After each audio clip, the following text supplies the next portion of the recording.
Hi guys, Assalamu Walaikum. How are you all? I hope you are well.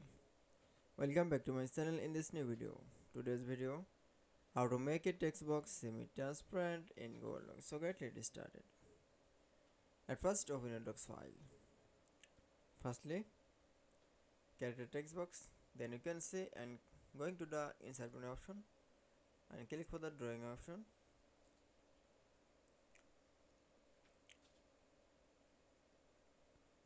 Now click for the text box. Create a text box.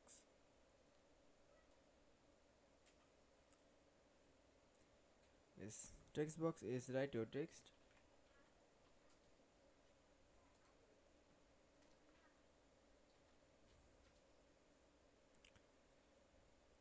This text box is background color. Then click for the fill color option. Then choose color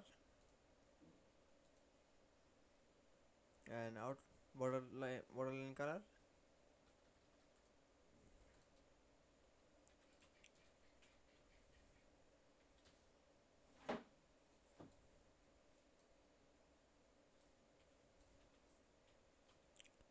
Then now click for the save and close option.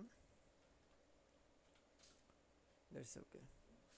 Then I show the make a text box semi-transparent in Google Docs. I hope to enjoy the video. Please like, comment, share and subscribe my channel. Thanks for watching my video.